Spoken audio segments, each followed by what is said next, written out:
Yo trabajaba en la periferia de una ciudad del norte de México, en un taller pequeño donde hacíamos reparaciones de equipos eléctricos. El local quedaba frente a una avenida con terrenos baldíos y algunas casas construidas con prisa. La mayoría de los negocios de la zona dependían de la clientela del barrio, así que todos se conocían por nombre o por apodo. Desde las primeras semanas noté que un hombre llegaba casi todos los días, hablaba con los dueños de varios comercios y se mantenía cerca de las entradas. A veces entraba al taller y preguntaba si todo estaba tranquilo, aunque no necesitaba nada. Su presencia era constante y siempre repetía que él y su grupo ofrecían protección para evitar robos o problemas con gente de afuera. No lo decía como una amenaza directa, pero el sentido era claro. Pensaba que era una forma de extorsión porque varios vecinos entregaban dinero, aunque nadie lo admitía abiertamente. Lo hacían porque creían que ese grupo controlaba la zona y podía causar dificultades si se negaban. Una noche, el dueño del taller recibió un mensaje y me pidió entregar una bolsa pequeña a un domicilio que quedaba lejos, detrás de un conjunto de viviendas nuevas. La bolsa estaba cerrada con cinta y tenía manchas secas en la parte inferior. Yo la llevaba en la motocicleta del negocio cuando la curiosidad me ganó. Me detuve cerca de un poste y la abrí. Dentro había restos de animales mezclados con fotografías recortadas, algunas imágenes tenían una marca roja sobre el rostro. El olor era fuerte y la textura de los restos estaba endurecida por la sangre seca. No había explicación posible que encajara con algo común. Cerré la bolsa de inmediato, envolví la cinta como estaba y continué el trayecto. Entregué el paquete a una mujer que solo lo tomó y cerró la puerta sin preguntar mi nombre. 2 días después, el mismo hombre que visitaba el taller me dijo que pasara a una casa usada como punto de reunión. No era una invitación, lo dijo con un tono que dejaba claro que debía ir. La casa estaba en una calle sin pavimentar, con ventanas cubiertas por cortinas gruesas. Al entrar vi una sala vacía y un pasillo que llevaba a una habitación iluminada por veladoras. En ese cuarto había un altar colocado sobre una mesa de madera vieja. Tenía varias figuras de la Santa Muerte, algunas grandes y otras pequeñas, todas rodeadas de vasos con agua y platos con restos de comida. En la esquina había una caja de plástico que contenía huesos reales. No los confundí con otra cosa porque varios tenían tamaño humano y los bordes mostraban marcas de corte.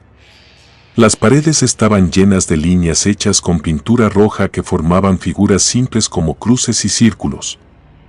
No dije nada, solo observé que las personas del grupo seguían las indicaciones de una mujer que dirigía cada acción. Ella repartía tareas sin levantar la voz, unos acomodaban veladoras, otros movían cajas y uno revisaba una libreta con nombres y cantidades de dinero. Yo no tenía relación directa con ellos, pero una persona cercana había desaparecido semanas antes. Lo último que supe es que se había negado a entregar dinero al mismo grupo. No hubo más noticias, solo quedaba el hecho de que la desaparición ocurrió después de ese conflicto. Ese pensamiento se mantuvo presente mientras observaba el altar y escuchaba pasos en el pasillo.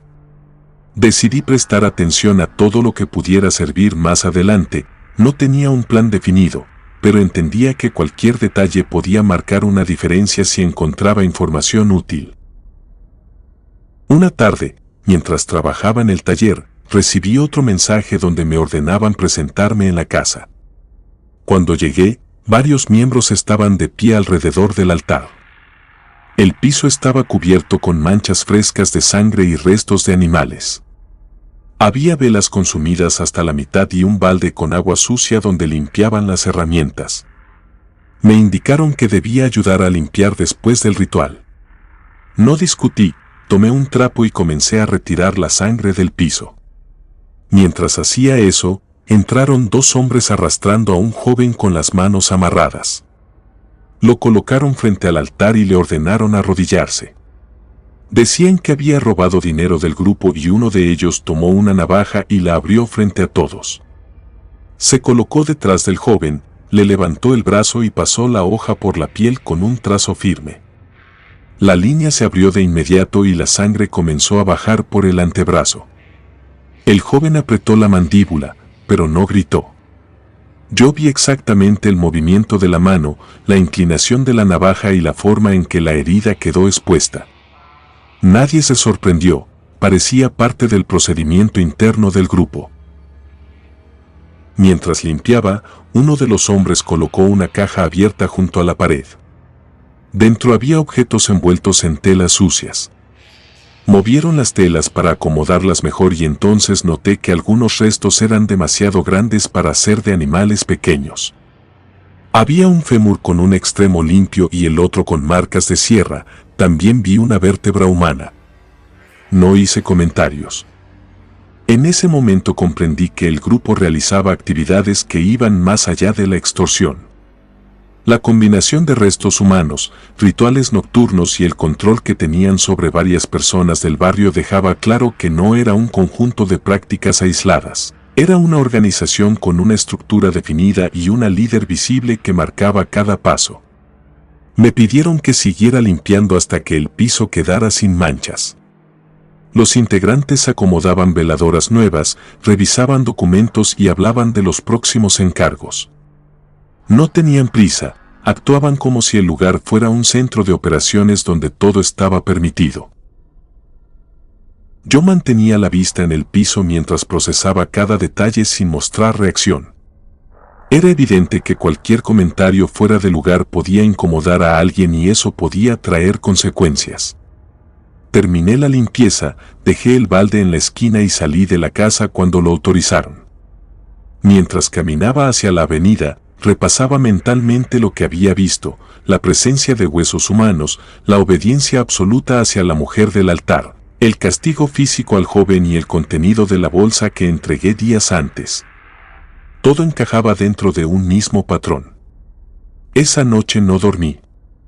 Sabía que estaba involucrado en algo que podía escalar rápido y también sabía que mi cercanía al grupo no era opcional, pues ellos decidían cuando me necesitaban y qué debía hacer. Me quedó claro que observar sin llamar la atención era la única forma de avanzar sin convertirme en un blanco inmediato. La idea de recopilar información comenzó a tomar forma, pero todavía no sabía cómo aplicarla sin ponerme en riesgo. La caja con restos humanos fue el punto que marcó mi decisión, ya no había dudas de que este grupo estaba relacionado con hechos graves. Todo lo que necesitaba a partir de ese día era mantenerme cerca sin cometer errores. La reunión más grande ocurrió una semana después del castigo al joven del barrio. Me mandaron un mensaje y me indicaron que debía presentarme sin retrasos. Cuando llegué, la casa tenía más vehículos estacionados que de costumbre. En la entrada había 2 hombres vigilando, no saludaron, solo señalaron la puerta. Caminé por el pasillo hasta la habitación principal. Ahí encontré a más personas que en ocasiones anteriores. La mujer del altar estaba en el centro revisando una bolsa grande que colocó sobre la mesa. Uno de los hombres abrió la bolsa y sacó ropa de niños, la extendió sobre la mesa para que todos la vieran y después colocó fotografías quemadas por los bordes. En algunas imágenes se alcanzaban a ver rostros incompletos. La mujer le pidió que agregara los huesos y tomó un paquete envuelto en una tela gruesa. Lo abrió y dejó expuestas varias piezas con marcas de corte, algunas tenían superficies lisas donde la herramienta había pasado más de una vez. Los demás miembros no reaccionaron, pues ya parecía parte del procedimiento. La mujer empezó a organizar los objetos sobre el altar y dio instrucciones claras, dijo qué piezas debían ir en la parte superior y cuáles en la base. Ordenó que las veladoras estuvieran alineadas con la figura principal. Todos obedecían sin pedir aclaraciones. Yo me quedé al costado esperando indicaciones. Mientras acomodaban todo, uno de los hombres habló con otro acerca de una investigación que avanzaba en las colonias cercanas, mencionó que autoridades locales estaban revisando varias desapariciones recientes. El otro respondió que no podían permitirse errores porque los restos localizados en Sonora en 2012 complicaron todo. Lo dijo en tono firme. Esa frase confirmó que el grupo tenía antecedentes vinculados a hechos reales, no rumores. Durante esa conversación, la mujer pidió silencio y señaló el piso para que despejaran la zona. Trajeron a un joven golpeado que yo conocía de vista porque trabajaba en una tienda de abarrotes. Lo cargaron entre dos hombres y lo colocaron en el piso frente al altar. Su rostro tenía marcas recientes. La mujer me ordenó sostener una lámpara para iluminar la zona donde iba a trabajar uno de los integrantes. Me acerqué sin protestar. El hombre tomó una navaja y la abrió. Colocó el brazo del joven sobre una tabla, presionó la piel con la hoja y trazó una línea larga. La herida se abrió de inmediato. La sangre cayó sobre el piso y formó un rastro que avanzó hacia la base del altar. El joven respiraba rápido, pero no gritó, solo apretó los dientes. La mujer dijo que debían continuar, no explicó la finalidad del procedimiento. Yo solo sostenía la lámpara e iluminaba el brazo. El hombre limpió la navaja en un trapo y esperó nuevas instrucciones. Mientras ellos atendían al joven, un sobre cayó de la mesa, pero nadie lo recogió y se deslizó hasta mis pies. Lo abrí un poco con el pie y vi que contenía fotografías. Una de ellas mostraba la misma habitación con restos colocados en la posición exacta del ritual anterior. También aparecían rostros que reconocí de reuniones pasadas. La fotografía tenía una fecha escrita en tinta azul, así que la guardé dentro de mi chaqueta sin que nadie lo notara. No me tembló la mano, solo sabía que cualquier objeto de ese tipo podía servir después si lograba salir con vida. La mujer indicó que debían mover la caja de huesos hacia la esquina. Dos hombres la levantaron y revelaron manchas oscuras en el piso que no se habían limpiado por completo. Otro hombre abrió una ventana para ventilar la habitación, pues el olor a sangre era fuerte y constante. Nadie comentó nada sobre el joven del piso. Parecía que ya habían decidido qué hacer con él, pero no lo decían. Movían los objetos del altar y revisaban listas en voz baja. Yo memorizaba cada rostro, cada posición en la habitación y el orden en que hablaban. Registré la ruta que seguirían al salir. También observé un pasillo lateral que nunca había notado, era estrecho y daba a una salida trasera. Cuando terminaron con el altar, la mujer dio la orden de cerrar todo. Me pidió que apagara la lámpara y la colocara en el piso.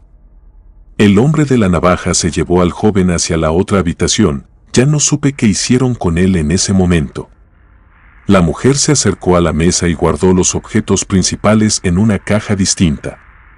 Luego repartió instrucciones rápidas, uno debía revisar llamadas pendientes, otros debían mover paquetes antes del amanecer y otro debía vigilar la zona desde la entrada. Nadie mencionó mi nombre, así que me quedé quieto en la esquina y, cuando dijeron que podían salir, caminé hacia la puerta sin llamar la atención. Tomé el pasillo lateral para evitar pasar junto al grupo completo. Llegué a la salida trasera, crucé la calle sin voltear y caminé hasta una tienda abierta. El encargado me vio llegar con las manos tensas. Le pedí que llamara a la policía. No dije mi nombre, solo pedí que informaran sobre una casa donde había restos humanos. El encargado hizo la llamada mientras revisaba por la ventana, no me hizo preguntas. Yo salí por la puerta lateral y caminé hasta una avenida donde pasaban taxis a cualquier hora. Durante los siguientes días me quedé en la casa de un familiar en otra colonia y no salía, salvo para comprar comida. Revisaba las noticias locales desde el teléfono. El operativo ocurrió 3 días después. La Marina entró en una casa vinculada al grupo y encontró restos humanos dentro de una caja profunda. También aseguraron veladoras, figuras y fotografías marcadas. No mencionaron nombres, pero describieron objetos que yo había visto. Esa coincidencia confirmó que las pruebas existían y que el grupo ya estaba bajo vigilancia antes de mi aviso. El joven golpeado fue encontrado con vida en una casa abandonada y la noticia mencionó que tenía heridas recientes, pero no describieron detalles. No volvió a aparecer en ninguna nota posterior, supuse que se lo llevaron a otra ciudad, aunque no lo puedo asegurar. Lo único comprobado es que no regresó a su trabajo en la tienda. Después del operativo, algunos miembros fueron detenidos, pero la mujer del altar no apareció entre los capturados. Varios integrantes escaparon antes de que llegaran los agentes. Las autoridades dijeron que había líneas abiertas porque no localizaron a todos los involucrados. Yo cambié de domicilio temporalmente para evitar que alguien me reconociera. No hablé con nadie del barrio. Sabía que el grupo tenía gente repartida en varias colonias y que podían moverse sin levantar sospechas. Durante las semanas siguientes evité pasar cerca del taller donde trabajaba.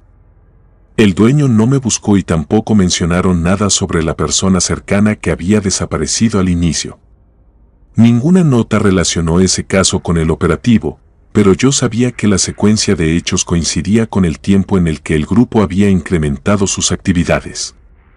No necesitaba interpretarlo, pues la información era clara, había restos humanos en su poder y realizaban castigos dentro de la casa. Todo eso era suficiente para entender que la desaparición no fue aislada. Al final me quedé con la fotografía que guardé la noche del ritual mayor. La tenía dentro de una bolsa en el fondo de un cajón. Mostraba el altar, los restos y 2 integrantes que no aparecieron en ninguna nota de prensa. No la entregué porque no sabía si podía exponerme, solo la guardé como registro. Sabía que la secta dejó rastros suficientes para una investigación formal, pero también sabía que muchos de ellos se movieron antes de que los atraparan. La historia no terminó con el operativo, simplemente quedó en manos de quienes siguieron las pistas oficiales. Yo solo di un paso atrás y me alejé lo más posible antes de convertirme en otro nombre dentro de sus listas. Pasaron varios días antes de que pudiera caminar con normalidad por la calle, sin sentir que alguien me observaba. Cada vez que escuchaba un vehículo detenerse cerca de la casa donde me estaba quedando, pensaba que alguno de los integrantes había descubierto mi ubicación. No tenía pruebas de que me buscaran, pero sabía que eran personas acostumbradas a moverse sin dejar rastros. Eso era suficiente para mantenerme alerta. No hablé con nadie sobre lo que vi, ni siquiera con mis familiares. Les dije que necesitaba quedarme ahí mientras arreglaba un problema en el trabajo y no preguntaron más. Revisaba las noticias a distintas horas del día. La información avanzaba lento. Las autoridades confirmaron que el operativo estaba relacionado con desapariciones en la periferia de la ciudad. Mencionaron que habían encontrado varios objetos que coincidían con reportes de familiares de personas no localizadas. Mostraron imágenes de las cajas aseguradas, pero no enseñaron el contenido. También indicaron que seguían buscando a otros integrantes que habían escapado. La mujer del altar nunca fue mencionada por su nombre, solo dijeron que había una persona identificada como coordinadora del grupo, pero no revelaron datos adicionales. Yo sabía que era ella porque todos obedecían sus instrucciones. Durante ese periodo salí únicamente para comprar alimentos. Caminaba con la cabeza baja y evitaba pasar 2 veces por la misma ruta. No usaba transporte público, prefería caminar aunque tardara el doble. Una tarde decidí regresar a la zona del taller para observar desde lejos. Me paré en una esquina opuesta. El local estaba abierto, pero el dueño no estaba atendiendo. Vi a 2 clientes, pero nadie más. No me acerqué, pues si el grupo tenía conexiones ahí, podía ponerme en riesgo, así que me retiré después de 5 minutos. Esa misma noche revisé la fotografía que guardé y la observé con detenimiento. Mostraba el altar en plena actividad con las veladoras encendidas y los restos acomodados en la mesa. A un costado se veía la caja con huesos visibles. También se alcanzaban a ver 2 rostros que no aparecieron en las noticias. Eso me indicó que las autoridades no tenían la lista completa de participantes. Regresé la fotografía a la bolsa y la guardé en el mismo lugar del cajón. No sabía si algún día sería necesaria, pero tampoco la quería destruir sin motivo. A pesar de las detenciones, la sensación de riesgo no desapareció. Sabía que los integrantes que escaparon podían reorganizarse en otro punto de la ciudad. El grupo tenía prácticas definidas y una estructura clara, no era un conjunto improvisado. Tenían tareas asignadas, rutas para moverse y casas que usaban según sus necesidades. Eso explicaba por qué varias personas del barrio cooperaban con ellos, no por convicción, sino por miedo a las represalias. Decidí buscar trabajo en otra zona. Encontré un puesto temporal en un almacén lejos de la colonia donde ocurrió todo. No mencioné mi experiencia previa, solo dije que necesitaba empleo inmediato y me aceptaron sin preguntas. Pasé las siguientes semanas manteniendo el mismo hábito de vigilancia, observaba quién entraba y quién salía, prestaba atención a vehículos estacionados por largos periodos, pero no encontré señales de seguimiento. Aún así, no cambié mis precauciones. Tiempo después regresé una sola vez a la colonia donde vivía antes y lo hice para recoger algunas pertenencias. Caminé por la calle principal y reconocí varias casas, pero muchas estaban cerradas. La casa donde realizaban los rituales tenía las ventanas selladas con maderas y las autoridades habían colocado una cinta amarilla en la entrada. No crucé la calle para acercarme, la observé desde la esquina. La cinta estaba rota en un extremo, como si alguien hubiera intentado entrar después del operativo. Me di la vuelta y seguí caminando. Esa fue la última vez que pasé por esa colonia, pues tenía claro que involucrarme de nuevo, aunque fuera de manera indirecta, podía exponerme.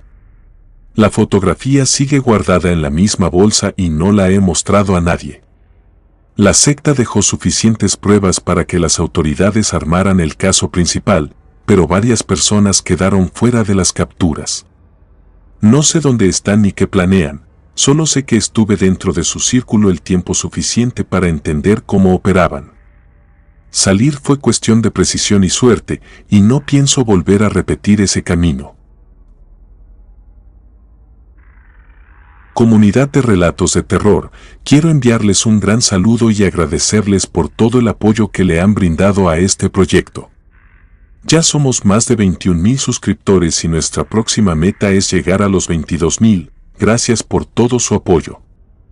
Si te gustó este relato, suscríbete activando la campanita de notificaciones, de esta manera estarías apoyando nuestro proyecto. Gracias por escucharnos.